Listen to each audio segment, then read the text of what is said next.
There, now we got a nice Smythe.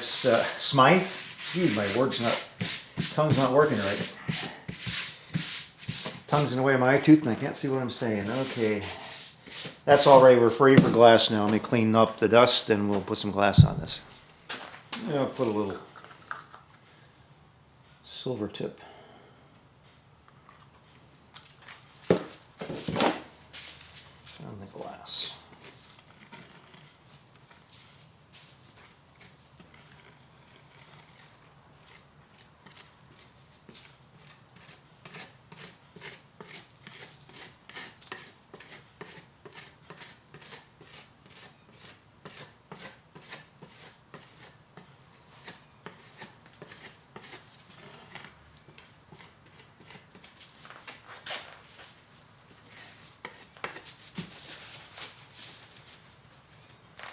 Feels like I've got a little bit of something on the, see what I'm doing there? I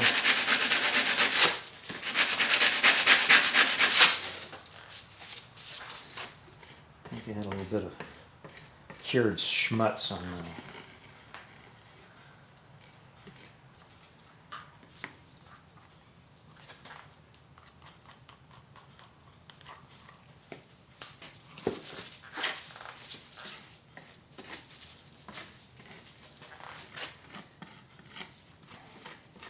I've had people ask me about using these sheetrock mud scrapers. I've used plastic squeegees and rubber squeegees and credit cards, and I haven't found anything that matches the ease of a good flexible. Get the flexible kind, not the stiff ones.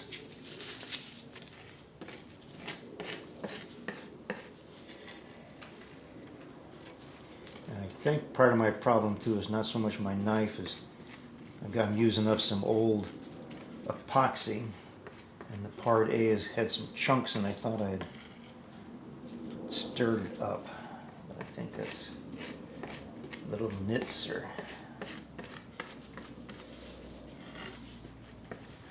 by using this knife you can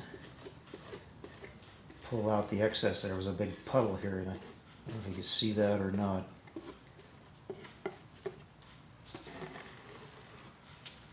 I was able to pull it out and take it to someplace that's dry. I found that by using this putty knife, it's almost like vacuum bagging. When I've used other kinds of squeegees, it's left a lot of epoxy behind, which is wasted epoxy.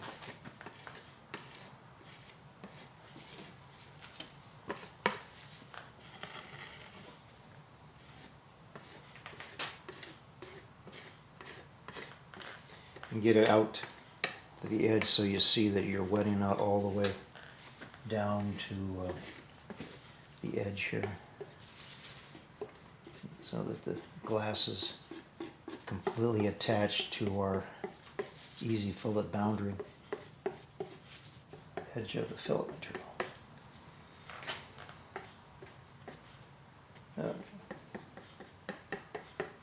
I'll do the other one off camera. Well, it's a new day, and these second side is cured, and so I'm going to go ahead now and trim off the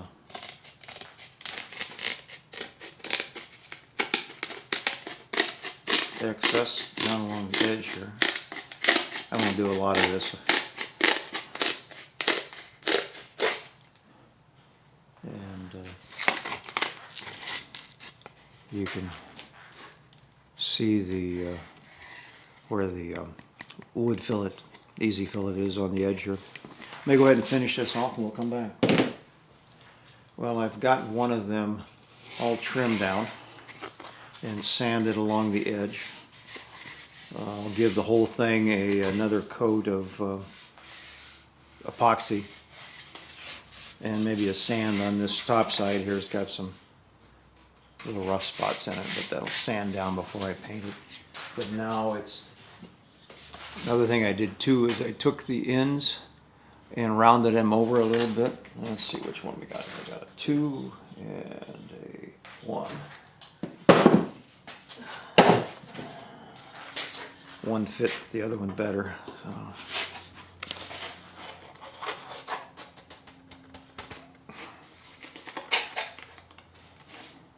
There.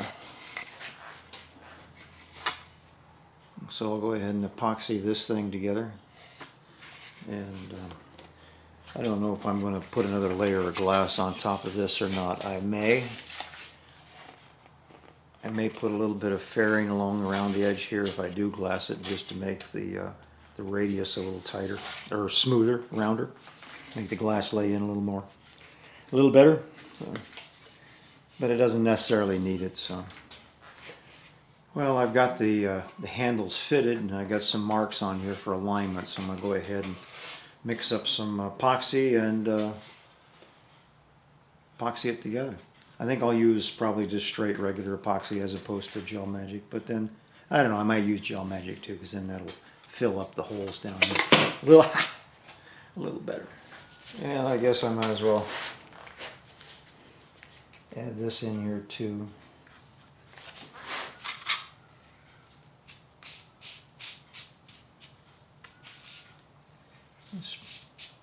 Spread the Gel Magic down, and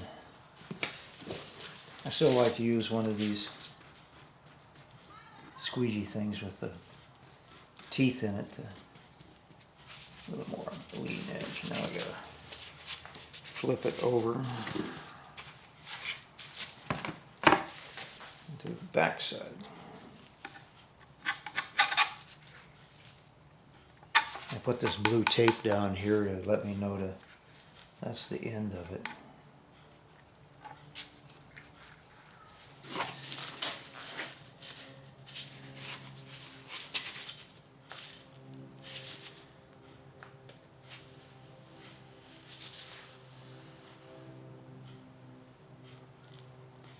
And it slides on right. And I also have some marks on the end here to even take your glove.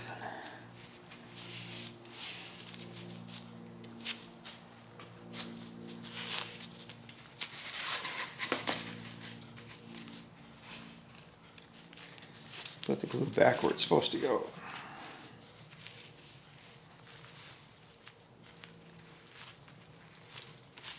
I think I will put some fillets around here just to fill some gaps that are along the edge here.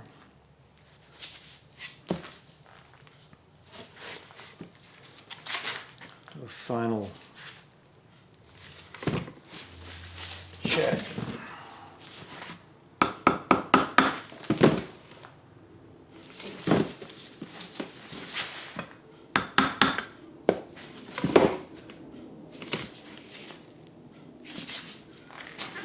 I find too, if I stand at a long distance, I get a better idea of whether I'm centered up than standing real close to it or not.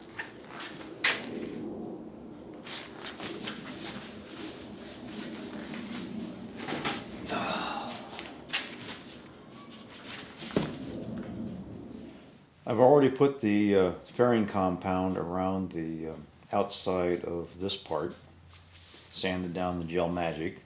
And I had some old glass cloth, you know, like I've said before when I'm building the boat, save all your scrap because you'll use them later. And I mixed up some silver tip epoxy. And we're going to waste an old acid brush today. I want this nose to go down first before I pour anything out.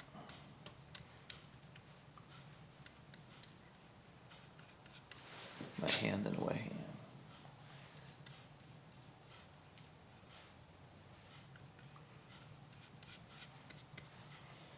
And might as well. Whoa! See, that's why we get that one down first. I'm going to go back here on the top, get that down to, change my position so I'm pulling away from the spot that I have. Pulling away from the spot, let me talk louder, away from that I've already got tacked down, that's like 0.0.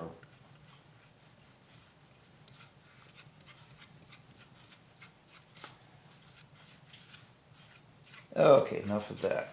It's starting to drag, so let's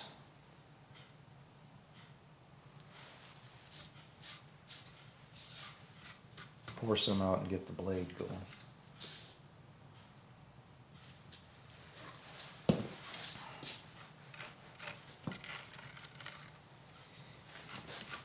I've got some lumpies. I was using some Part A that has some crystals in it, and I thought I had stirred them out, and I didn't. There's still a few in there. They'll set. I just got to be careful as I move the epoxy along. Yeah, you can hear it there. Also, get a nice good coating of epoxy up on the edge here, as that'll help stiffen up the part where we've got the easy fillet around the edge here. Just go ahead and let it walk out the edge. And I do this one over here. I'm not going to use that old epoxy, the old Part A. I'll wait and save it for something else. Or actually, it's what, the 1st of October. I might take it and set it by the fireplace. Heat will make it, the crystals,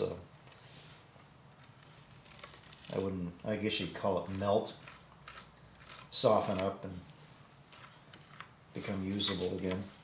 That's something you always, now that winter's coming on, is to put your epoxy products someplace safe if you're going to save them for the winter. I'll do the other one off camera. As you can see how we got a nice form fit along here. And this has been, this glass here has been, both parts have been setting for a couple days, shaped. And now I get to reshape it again. Okay. Put this coat on.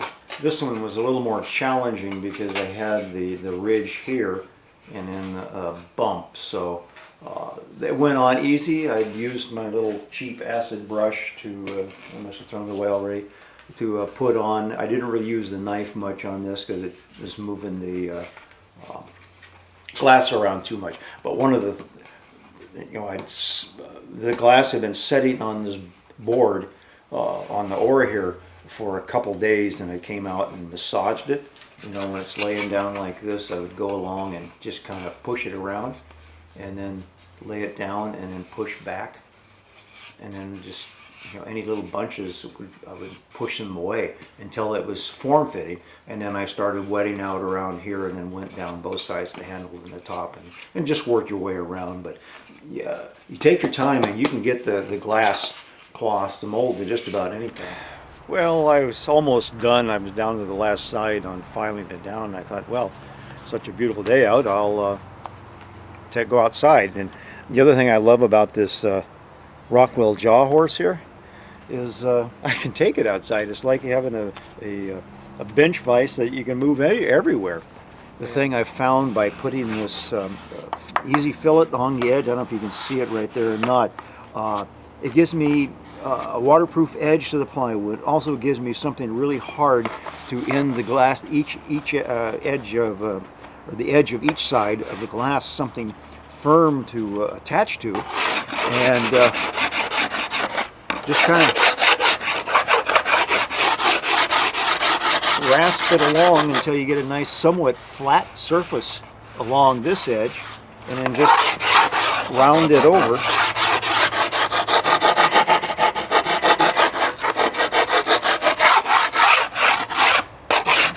Smooth out any blemishes on either side, and then take here, I got some 60 grit here, and then just fine tune it.